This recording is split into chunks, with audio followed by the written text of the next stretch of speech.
Assalamualaikum warahmatullahi wabarakatuh. Kembali lagi di Ilham Planter Channel. Bersama saya Muhammad Ilham Mas Rizal Wali. Ini dia channel kita.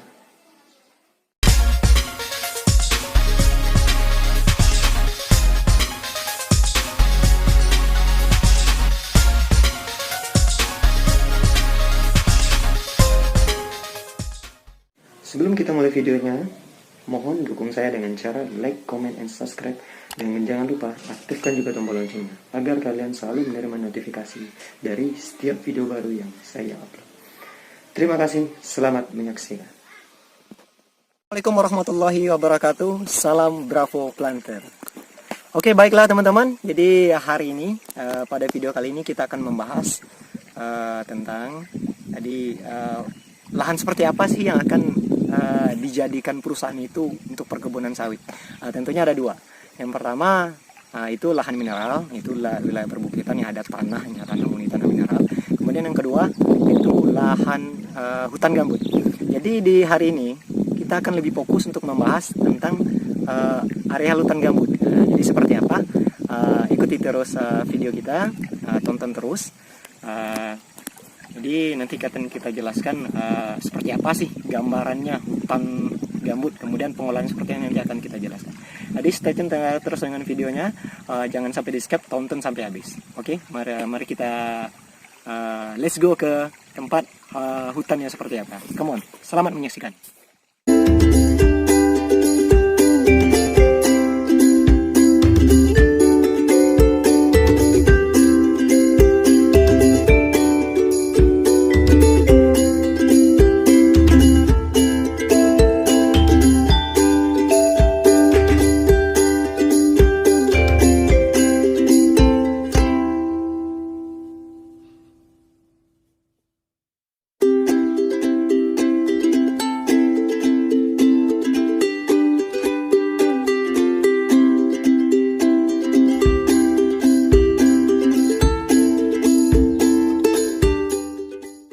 Jadi kira-kira seperti ini lokasinya teman-teman.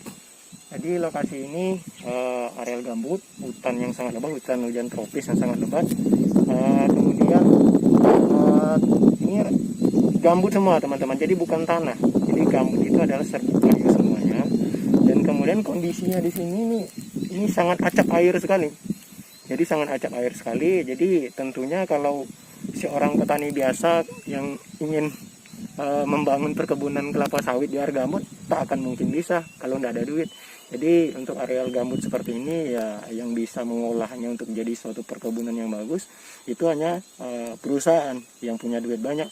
Jadi kita akan ke sana, kita akan lihatkan detail seperti apa kondisinya. Jadi dari kondisi inilah nanti akan kita review juga selanjutnya dari yang kondisi seperti ini akan berubah menjadi lokasi perkebunan sawit yang sudah sangat bagus. Dan itu hanya diolah oleh suatu perusahaan yang hebat dan perusahaan yang besar. Oke teman-teman, sekarang kita ke sana, kita tengok aneh.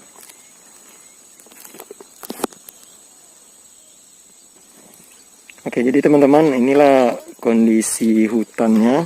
Nah, ini kebetulan sudah ada bekas terobos.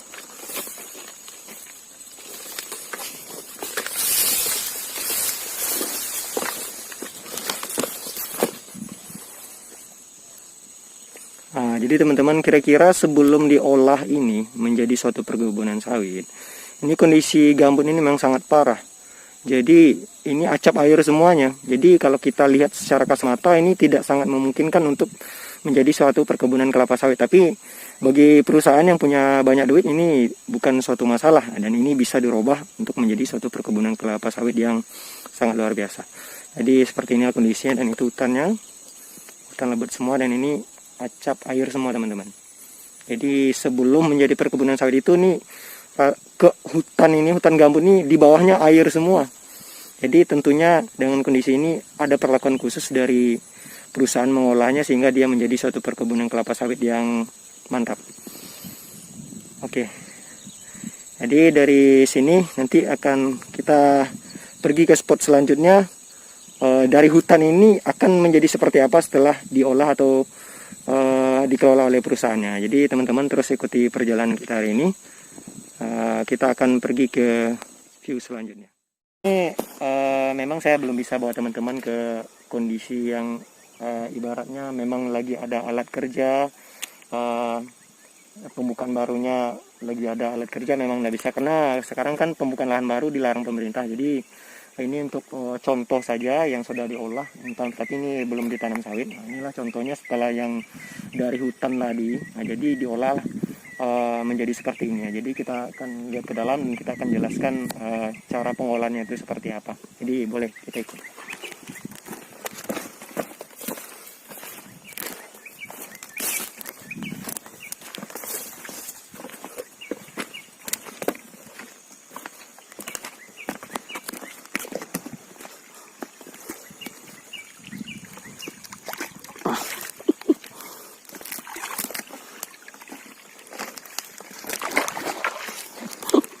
Basah. Nih.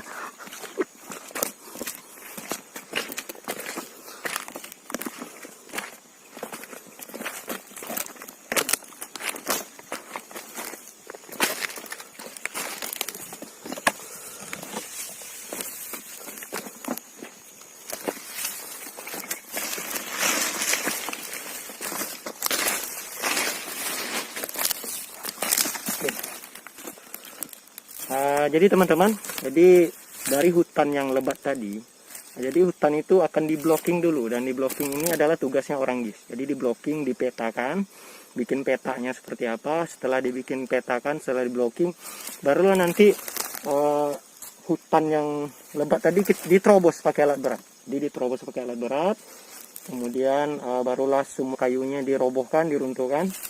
Dan untuk supaya bloknya terbentuk, ini setiap blocking batas-batas itu akan diberi parit. Jadi contohnya seperti ini teman-teman.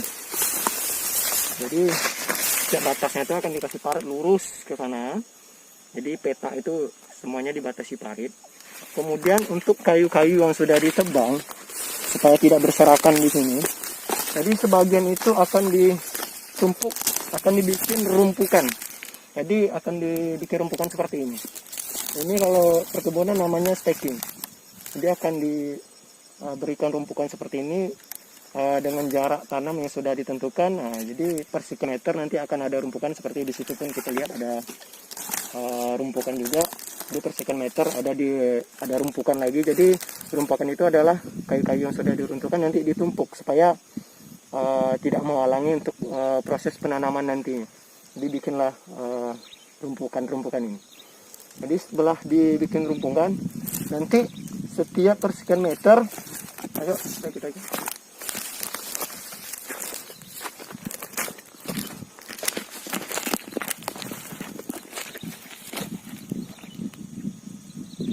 Abang dari sini. Jadi persekian meter nanti juga akan dibikinkan parit. Jadi parit ini berfungsi karena kondisi awal dari hutan tadi kan acap air semuanya. Jadi supaya kadar airnya menurun maka dibikin parit. Nah, kemudian tanah paritnya akan diangkatkan ke atas lagi supaya nanti airnya bisa sedikit turun. Jadi gambutnya sudah mulai nampak. Jadi seperti ini persekian meter nanti sudah diatur jarak paritnya seperti apa, kemudian rumpukannya seperti apa juga sudah diatur. Jadi beginilah kira-kira gambaran sederhananya teman-teman dari hutan gambut yang sangat luar biasa tadi. Jadi diolah oleh alat berat dalam masih bentuk seperti ini. Jadi ini masih tahap awal, nanti akan ada tahap berikutnya lagi. Jadi setelah proses seperti ini nanti akan titik tanamnya akan dikompek lagi, dikompek pakai alat berat. Jadi dikompek, kemudian paritnya dibersihkan lagi. Kalau ini kan masih kotor, dia masih kotor. Jadi nanti ini akan digali lagi, dibikin rapi lagi. Jadi setelah itu kalau sudah dikompek, ini paritnya sudah rapi, sudah bersih. Jadi stakingnya sudah, kayu-kayu bekas ini sudah dirumpukan di staking semua, barulah setelah itu kita lakukan proses penanaman. Jadi kira-kira sederhananya seperti itu teman, karena secara detailnya mungkin akan memakan waktu yang sangat lama ya. Jadi kira-kira gambaran sederhananya seperti itu. Jadi dari hutan lebat tadi di blocking, kemudian diterobos, dirobohkan kayu semua, kemudian dibikin rumpukan, dikompek titik tanamnya, kemudian dibikinkan parit supaya yang acap air tadi bisa airnya turun dan ini titik tanamnya sudah mungkin bisa nampak untuk Teman-teman, kita sudah sampai di areal yang sudah ditanami sawit, dan ini kita pergi ke tempat yang tanaman kira-kira tahun tanamnya ini tahun 2016. Jadi untuk tahun 2016 kira-kira pokoknya sudah seperti ini. Ini sudah termasuk pokok menghasilkan.